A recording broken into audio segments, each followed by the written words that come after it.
You've said that to not take action on climate change would be criminal.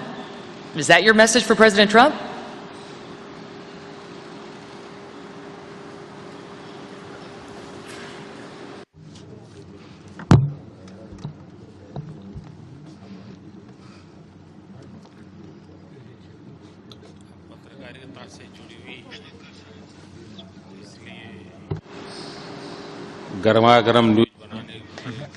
I think, many people know how to make hot news out of everything. I think that's what people want to do, is sensationalize everything. I would put it very simply. I'm simply talking about the aspirations or the dream that new India has for itself. That is one thing. The second thing I would like to mention is that I have mentioned about the Vedas, which are the knowledge bank of India, about 5,000 years ago. I wasn't born then, by the way, and in which it was mentioned that human beings, a man,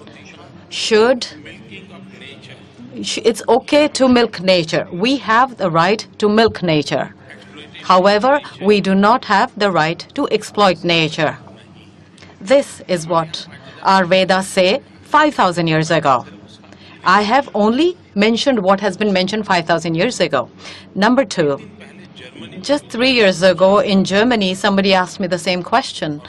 And of course, we did not have any statement from anyone at that time. And in Germany, I mentioned that whether there is Paris Accord or no Paris Accord, we are convinced that and that is part of our cultural tradition, that we must not steal something that rightfully belongs to the next generation. We have to make sure that we must leave behind a beautiful, bountiful nature for our future generations so that they can live peacefully, they can breathe fresh air, and live a good life. This is a fundamental concern of India from ancient times. And I have used that example in Germany. I use the same example today. But if I may, President Trump might agree with that.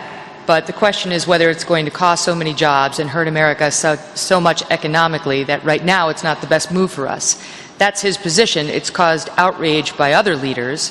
Where do you fall on it? Which side do you fall on?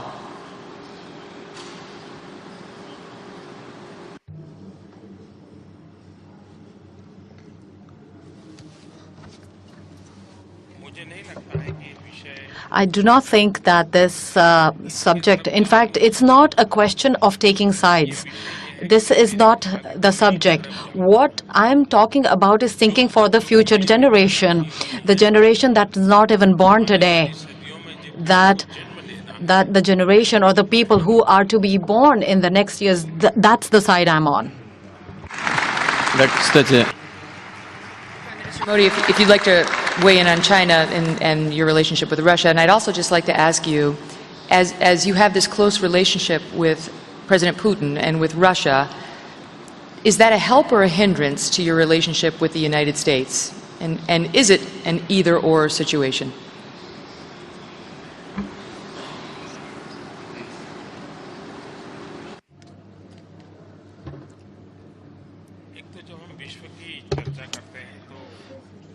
When we talk about these issues, right now we have to stay where we are. 20, 25 years ago, that is not the world we have today. We do not have a world which is bipolar in nature. In fact, the entire world is interconnected and interdependent at the same time. And for that, it is important that, in fact, you must have seen in every country is linked with another country in some form of the others. There might be some issues of dispute, but there will be some issues with cooperation, but each country tries to work together. With regard to a relationship between Russia and India, as I mentioned also, that it has passed through the test of time.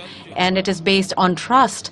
And my request to all of you is that the St. Petersburg Declaration that we announced yesterday, it is a 24-page long declaration, and I understand that the entire world will be reading each and every word that has been mentioned in that declaration and investigated very closely, and will be able to understand how Russia and India intend to move forward together.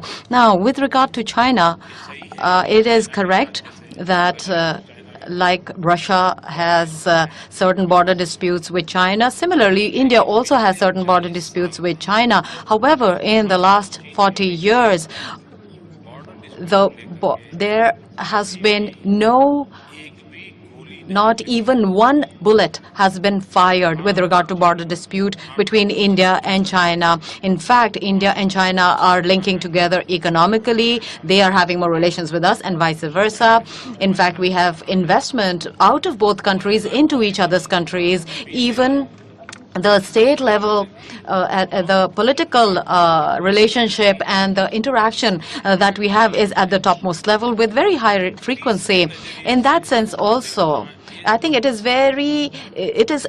you have to understand that don't look at two people from a third point of view. Russia knows how China and India are related. We know what relations are between Russia and China knows how the relations are between Russia and India. And despite of that, just as President Putin mentioned, in BRICS, there are 5 countries who are working and moving forward shoulder to shoulder. There are very important 2 institutions that we have made together.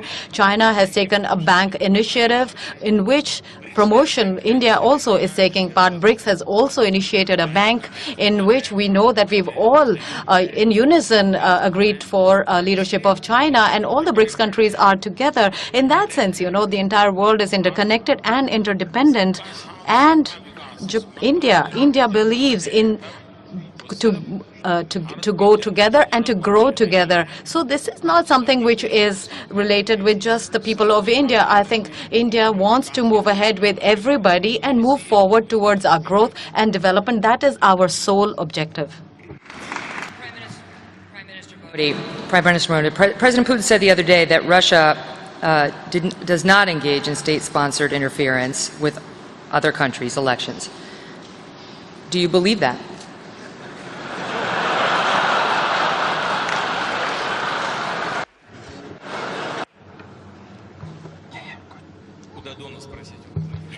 You should ask President Obama. No. I didn't hear his response, man. You are talking about America, Germany,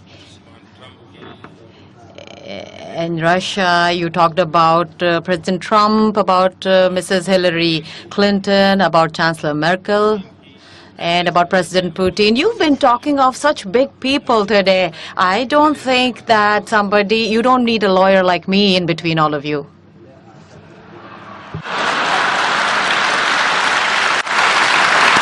We never need more lawyers. Да, не тут-то было, с индусами непросто. Древние. Yes, it's very hard to deal with the Hindu. You cannot trick them because their philosophy is so long. We are simple people, we say what we think. We can dial back to something that came up earlier, and you, Prime Minister Modi, about the Silk Road, just to shift off of Syria. The Chinese president pledged $124 billion on Sunday for his new Silk Road to create more free trade, calling for an open world economy. Our president has questioned global free trade deals. Where do you stand?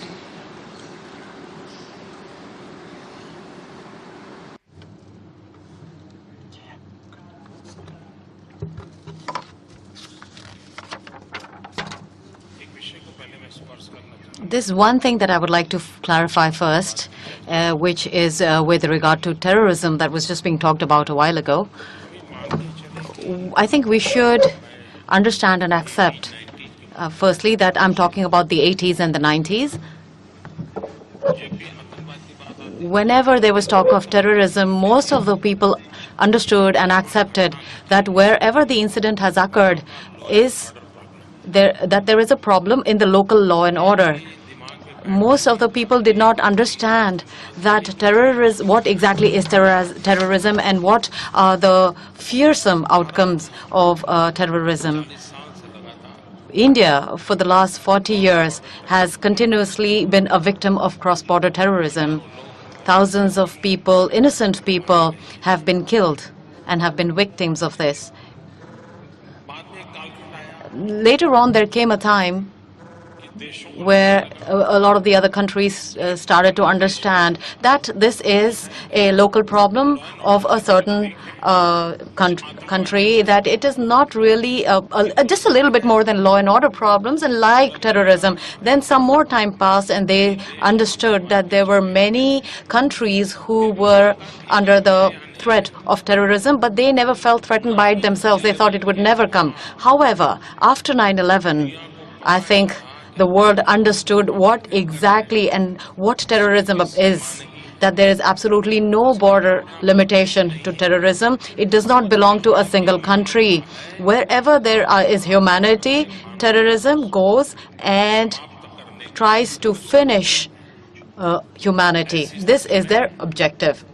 In such a situation, the time demands that we must not limit ourselves to discussing specific incidents. We should look at terrorism as an enemy of humanity. It is out there to finish humanity. All the powers that believe in humanity must get together and fight against terrorism. Only then this horrible conflict, this horrible terrorism, we can save humanity from. You will be surprised to know the General Secretary of the UN is sitting right here.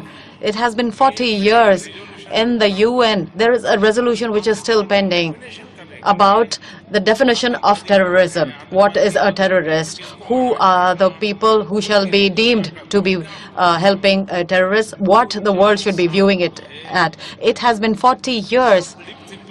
And everybody does a lot of lip service with regard to terrorism, but there is absolutely no discussion on the bill, and obviously no decision on it. Yesterday, I'm very happy that President Putin very publicly mentioned that United Nations will put this particular issue forward and make concrete discussion on it. The other thing is that when we talk of terrorism,